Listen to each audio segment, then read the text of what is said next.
हमारा कॉन्स्टिट्यूशन 26 नवंबर 1949 को बन के तैयार हो गया था। पर क्या आपको पता है, जब हमारे कॉन्स्टिट्यूशन मेकर कॉन्स्टिट्यूशन बनाने के लिए बैठे तो उनके पास कोई ब्लूप्रिंट नहीं था।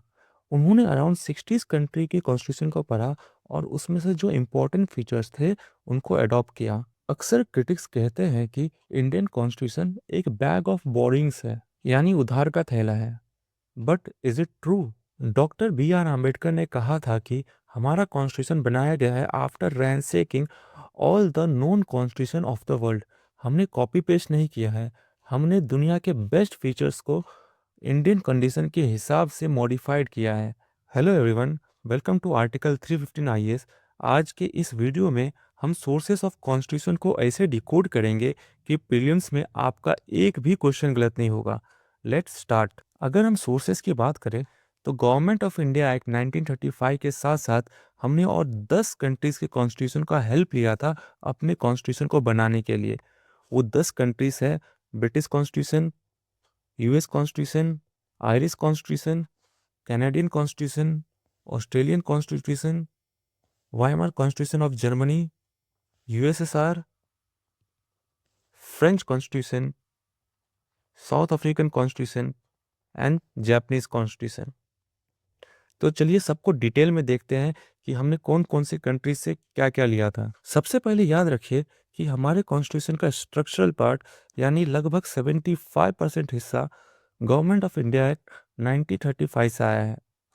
तो चलिए देखते हैं कि गवर्नमेंट ऑफ इंडिया एक्ट 1935 से हमने क्या क्या लिया है। हमने लिया है federal scheme, office of governor, judiciary, public service commission, emergency provision and administrative details. इसको हम इस निमोनिक्स से याद रख सकते हैं, जेपीजी फॉर्मेट। जेपीजी फॉर्मेट का मतलब ये है कि J for judiciary, P for public service commission, E for emergency provision, G for governor's office. Format को हम दो पार्ट में डिवाइड करेंगे, F F for federal scheme and A for administrative details. इससे आप easily government of India act 1935 से जो जो हमने लिया है उसको याद कर सकते हैं। तो ये तो हो गई गवर्नमेंट ऑफ इंडिया एक्ट 1935 की बात। चलिए अब देखते हैं कि हमने और कौन से कंट्री के कॉन्स्टिट्यूशन से क्या क्या लिया है। अगर हम ब्रिटिश कॉन्स्टिट्यूशन की बात करें तो ब्रिटिश कॉन्स्टिट्यूशन से हमने लिया है parliamentary government, rule of law, legislative procedure, single citizenship, cabinet system, prerogative rates, parliamentary privileges, bicameralism. इसको हम इस निमोनिक से याद रख सकते हैं, पार्ले बिस्किट। पीए से हम याद रख सकते हैं parliamentary government and parliamentary privileges and prerogative rights. R से हम याद रख सकते हैं रूल ऑफ लॉ। एल से हम याद रख सकते हैं लेजिस्लेटिव प्रोसीजर। बी आई से bicameralism, S for single citizenship और सी फॉर कैबिनेट सिस्टम। तो आप इस तरह पार्ले बिस्किट्स के निमोनिक्स से पूरे ब्रिटिश कॉन्स्टिट्यूशन से हमने क्या क्या लिया है उसको याद रख सकते हैं। तो चलिए अब नेक्स्ट कंट्री के कॉन्स्टिट्यूशन से हमने क्या क्या लिया है वो देखते हैं। यूएस कॉन्स्टिट्यूशन से हमने लिया है fundamental rights, independence of judiciary, judicial review, impeachment of the president, removal of Supreme Court and High Court judges and post of vice president.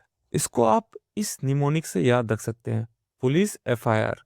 P for post of vice president, F for fundamental rights, I for impeachment of president and independence of judiciary, R for removal of जजेस and judicial review. तो इस तरह आप इस police FIR के mnemonic से use से हमने क्या क्या लिया है, क्या क्या चीज़ें अडॉप्ट करी है उसको याद रख सकते हैं। तो चलिए अब नेक्स्ट कंट्री को देखते हैं। नेक्स्ट कंट्री है आयरिश कॉन्स्टिट्यूशन। आयरिश कॉन्स्टिट्यूशन से हमने डीपीएसपी लिया है, हमने nomination of member to Rajya Sabha लिया है, हमने method of election of president लिया है, प्रेसिडेंट का इलेक्शन कैसा होगा ये भी हमने आयरिश कॉन्स्टिट्यूशन से लिया है। इसको आप इस निमोनिक से याद रख सकते हैं, रेड। रेड के निमोनिक से आप आयरिश कॉन्स्टिट्यूशन से हमने क्या क्या लिया है इसको याद रख सकते हैं। R for Rajya Sabha nomination, E for election method of president, D for DPSP। Next country है Weimar constitution of Germany. Weimar constitution of Germany, यहाँ से हमने एक ही चीज ली है, वो है suspension of fundamental rights during emergency. ये तो इजी है, यहाँ से हमने एक ही चीज लिया तो इसको आप इजीली याद रख सकते हैं। चलिए नेक्स्ट कंट्री को देखते हैं। नेक्स्ट कंट्री है यूएसएसआर। यूएसएसआर से हमने फंडामेंटल ड्यूटीज ली है और आइडियल्स ऑफ जस्टिस लिए। आइडियल्स ऑफ जस्टिस कौन कौन से हैं? Social justice, economic justice and political justice, जो हमारे प्रीएम्बल्स में दिया गया है। आप इसको डीजे के न्यूमोनिक से याद रख सकते हैं। डी फॉर ड्यूटीज यानी कि fundamental duties, J for justice, ideal of justice. और आइडियल ऑफ जस्टिस कौन कौन से हैं? Social justice, economic justice and political justice, जो हमारे प्रीएम्बल में दिया गया है। नेक्स्ट कंट्री है जापानीज कॉन्स्टिट्यूशन। यहां से हमने एक ही चीज लिया है, वो है procedure establish by law. Next है कैनेडियन कॉन्स्टिट्यूशन। कनाडा के कॉन्स्टिट्यूशन से हमने क्या क्या लिया है? कनाडा के कॉन्स्टिट्यूशन से हमने क्या क्या लिया है इसको आप एक कॉन्सेप्ट के जरिए याद रख सकते हैं, जो है स्ट्रॉन्ग सेंटर। अगर आपको कहीं भी ये दिखे कि वहां पे स्ट्रॉन्ग सेंटर की बात की जा रही है तो इसका ये मतलब है कि वो कनाडा से लिया गया है। जैसे कि federation with strong centre,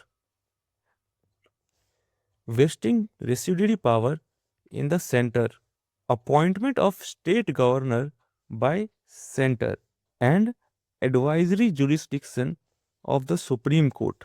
okay, तो चलिए देखते हैं कि नेक्स्ट कंट्री कौन सा है। नेक्स्ट कंट्री है ऑस्ट्रेलियन कॉन्स्टिट्यूशन। ऑस्ट्रेलिया के कॉन्स्टिट्यूशन से हमने लिया है concurrent list, freedom of trade, commerce and intercourse and joint sitting of to houses of parliament.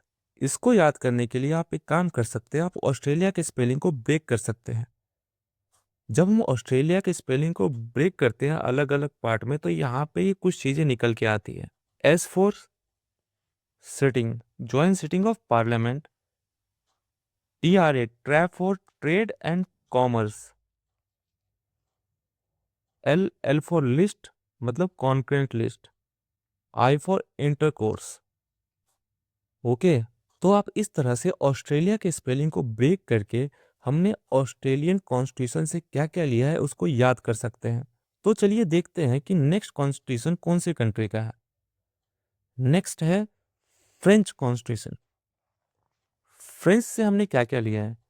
French से हमने लिया है Republic and ideals of liberty, equality and fraternity. Sorry, यहाँ पे इक्वालिटी दो बार लिखा गया है, तो यहाँ से हमने लिया है ideals of liberty, equality and fraternity. इसको आप राइफल के निमोनिक से याद रख सकते हैं। R for Republic, I for ideals of, F for fraternity, L for liberty, E for equality. तो आप राइफल के निमोनिक से इजीली याद रख सकते हैं कि हमने फ्रेंच कॉन्स्टिट्यूशन से क्या क्या लिया है। अगर हम नेक्स्ट कॉन्स्टिट्यूशन की बात करें तो वो है south African constitution. South African constitution से हमने लिया है procedure for amendment of the constitution. Constitution में कैसे अमेंडमेंट होगा उसका प्रोसीजर हमने साउथ अफ्रीका से लिया है। Election of members of Rajya Sabha, Rajya Sabha के मेंबर का कैसे इलेक्शन होगा ये भी हमने साउथ अफ्रीका से लिया है। इसको आप कार के निमोनिक से याद रख सकते हैं। इसको आप कार के निमोनिक से याद रख सकते हैं। C for constitution, A for amendment procedure, मतलब कॉन्स्टिट्यूशन का अमेंडमेंट प्रोसीजर क्या होगा। R for Rajya Sabha election. तो आई होप आप इस मेथड से कॉन्स्टिट्यूशन के सारे सोर्सेस को इजीली याद कर सकते हैं। इस वीडियो में बस इतना ही। अगर आपको ये वीडियो अच्छा लगे तो चैनल को सब्सक्राइब कीजिए और इस वीडियो के PDF के लिए आप हमारे टेलीग्राम चैनल को ज़रूर ज्वाइन कर लीजिए। आपको इस वीडियो का PDF टेलीग्राम चैनल पे मिल जाएगा। तो आज के लिए बस इतना ही। Thank you.